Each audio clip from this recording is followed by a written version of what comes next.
All right, so we're going to talk about something that might seem pretty lighthearted at first, but stick with us because it gets surprisingly complex. We're talking about Santa Claus, of course, Yeah. where he came from, how he's changed over time.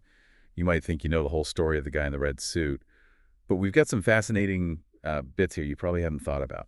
And we got a real mix of stuff to look at. Historical accounts, folklore, pop culture analysis. It all works. Yeah, and it's really captivating when you think about this figure someone we think we know so well. But he's actually evolved from this incredibly diverse blend of traditions and beliefs. It's a story that touches on everything from cultural exchange to religion to how the media shapes our perceptions. And that's what we're going to try to unpack here, right? Yeah. Going beyond just that familiar Santa image to explore some of the lesser-known figures and the stories that contributed to him. So we're going to kind of travel through time across cultures, starting with a world before Santa was even a glimmer in anyone's eye. Yeah.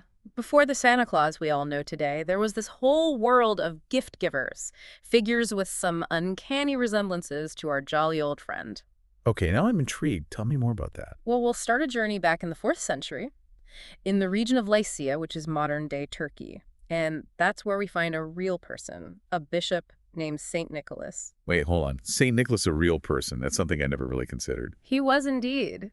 St. Nicholas was known for being incredibly generous, especially towards children. There's that famous story you probably know about how he provided dowries for 3 poor daughters, saving them from a life of poverty. He ultimately became this revered figure and was declared a saint.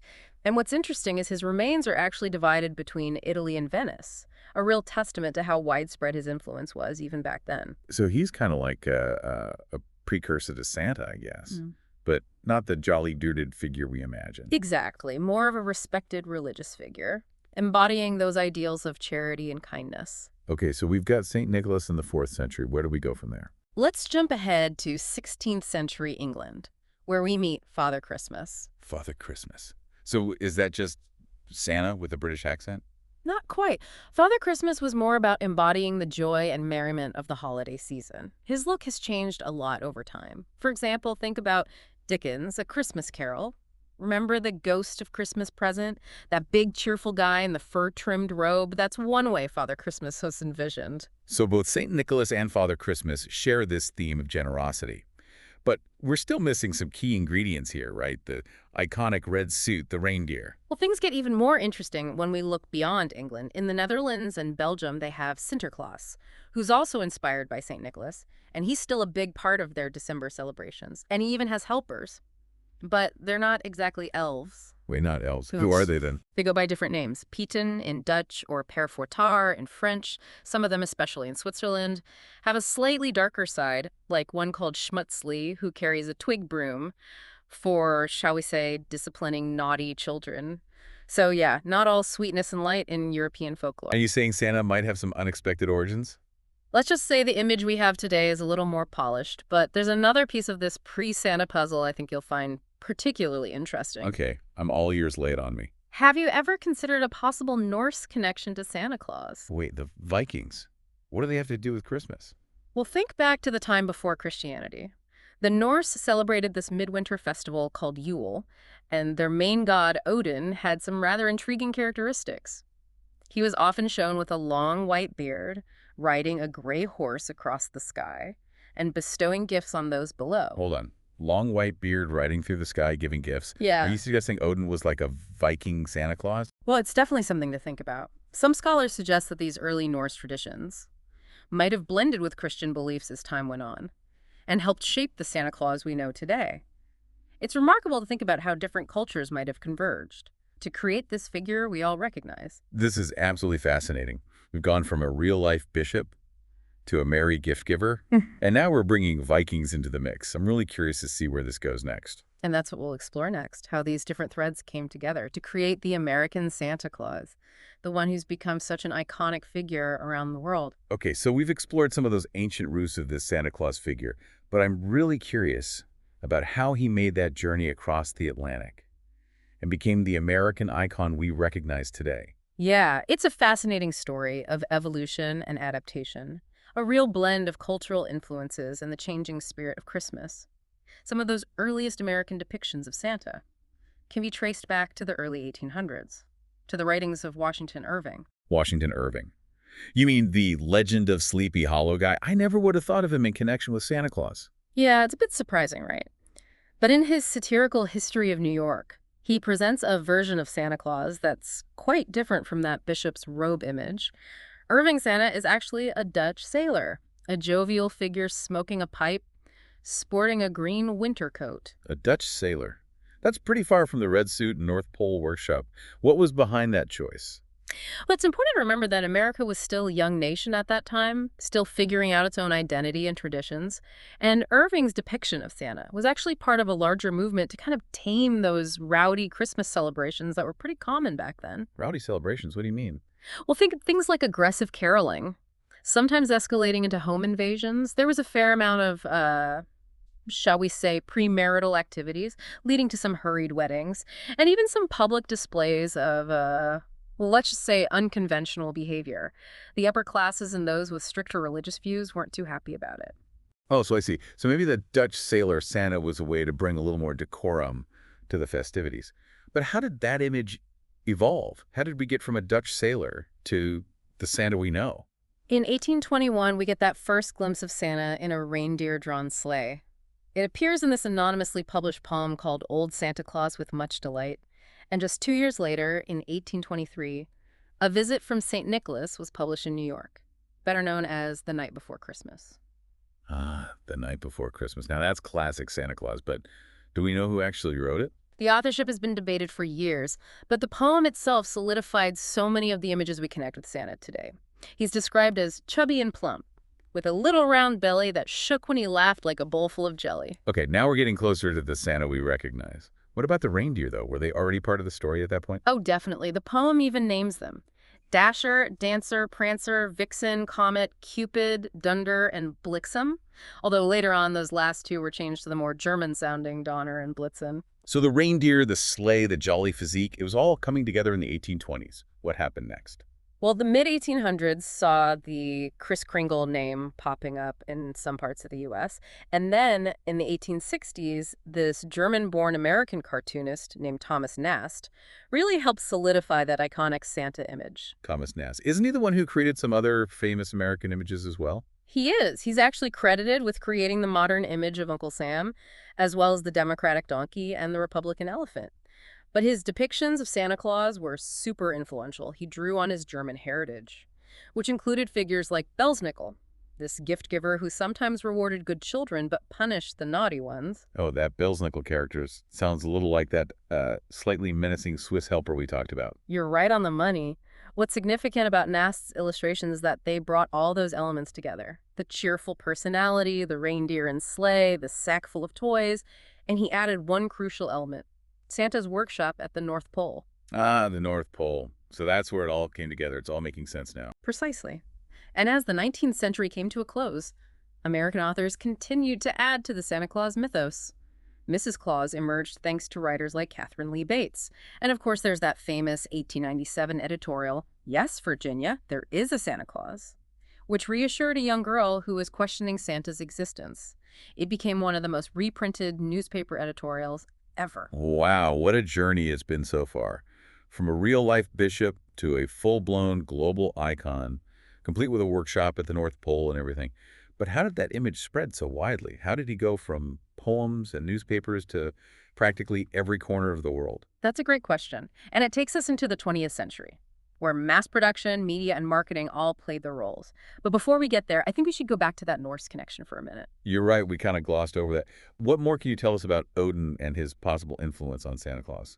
Well, it's not just about those surface similarities, like the beard and the gift-giving. Odin was associated with Yule, that Norse midwinter festival around the time of the winter solstice. And during that time, people believed that Odin would travel with his entourage, sometimes even disguised in a hooded cloak, visiting people and bestowing either blessings or punishments. Some scholars see that as a potential precursor to Santa's yearly journey. That's fascinating. It really highlights how those ancient traditions, even from different cultures and belief systems, could have blended together to shape the figures we know today. Absolutely. It speaks to the power of certain archetypes, right? The wise old man, the giver of gifts, the figure who embodies a particular season. Okay, so we've got these fascinating European roots, a mix of the saintly and the mischievous. But how did that figure make the leap across the Atlantic and transform into the American icon we know today? Well, as America entered the 20th century, the image of Santa Claus really took flight. Propelled by advancements in mass production, the rise of media, and the growing influence of marketing, it's a compelling example of how an idea can capture the world's imagination.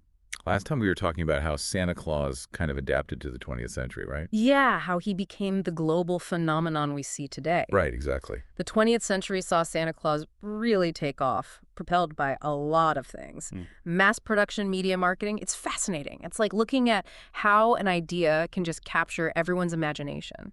So how did Santa adapt to all that change? Did he trade in his sleigh for a Model T? Not quite, although I'm sure he appreciates modern transportation. In the early 1900s, Santa's workshop went through its own industrial revolution, you could say. Instead of making toys by hand, he was overseeing this efficient elf-powered assembly line. So Santa embraced mass production, just like the rest of the world. Exactly. And this wasn't just in illustrations. In 1902, L. Frank Baum wrote The Life and Adventures of Santa Claus. Wait, L. Frank Baum, the guy who wrote The Wizard of Oz. That's the one. Wow. Yeah, he expanded on Santa's backstory and his motivations. In Baum's version, Santa's original name was Claus, and he was raised by immortals. He decided to bring joy to children. After seeing all the hardships they faced. So Santa's origin story got a magical upgrade. You could say that. Yeah. But one of the biggest changes for Santa in the 20th century has to be Rudolph the Red-Nosed Reindeer, created in 1939 by Robert L. May. Oh yeah, Rudolph. You can't forget Rudolph. He's practically synonymous with Christmas now, right? Absolutely. The story was originally just a promotional booklet for Montgomery Ward, but it was super popular. Then it became a song in 1949, and now it's just a core part of the Santa Claus mythos. I've heard that Coca-Cola had a big influence on shaping Santa's image, too. Yeah, that's a common misconception, that they invented the red suit. But their ads in the 1930s with those iconic illustrations by Haddon Sundblom really helped popularize that image. So they didn't create it, but they made it stick. Yeah, exactly. And this kind of goes back to our point about Santa reflecting the times. During the Great Depression, Coca-Cola presented this comforting figure, someone who represented generosity and hope. Right. It was more than just gifts. It was a feeling. Absolutely. Santa became a symbol of resilience and good cheer, especially during tough times. It makes a lot of sense. And as the 20th century went on, Santa continued to change, reflecting new social norms and cultural trends. What about those traditions and rituals we associate with Santa, like leaving cookies out the chimney, all that? Well, a lot of that has roots in older traditions, but some of it has evolved over time. For instance, the chimney has long been associated with gift givers in Europe, but things like leaving milk in cookies, or sherry and mince pies in some places, those have developed over time. And then there are all the performances around Christmas. Mall Santas parades parents sneaking presents under the tree. It's like Christmas Eve is this big orchestrated performance. Everyone plays their part to keep the magic alive for kids. And some parts of this performance are surprisingly elaborate. Well, did you know there are actual Santa Claus schools where people train to portray Santa professionally? There's even an organization called the Fraternal Order of Real Bearded Santas. Wow, people really commit to this. They do. It just goes to show how deep this tradition runs. And speaking of cultural impact, did you know that France gets the most letters to Santa every year? Even more than countries that actually claim Santa as a resident. That's amazing. It really shows, even if Santa isn't real in the traditional sense, his impact is undeniable. For sure. And that leads us to another interesting aspect of Santa Claus. Technology. I mean, nowadays you can follow Santa's journey in real time on your phone. Yeah. NORAD tracks the Google Santa Tracker. I love checking those on Christmas Eve. It's like magic meets technology. Exactly. It all started in 1955 with a misprinted phone number in a Sears ad. People trying to call Santa accidentally dialed the Continental Air Defense Command, but instead of dismissing the calls, they went with it. They started giving updates on Santa's location. That's a great story. Even in the middle of the Cold War, there was room for a little Christmas spirit. It's heartwarming. And from that one little mistake, we now have several organizations tracking Santa. Using radar satellites, even reports from elf observers around the world. It's amazing how this whole idea has evolved and adapted. It is. And beyond all the fun and festivity, there's something really special about the whole Santa Claus phenomenon. What do you mean? Even after all the research and exploring where he came from, the personal magic of Santa Claus still endures.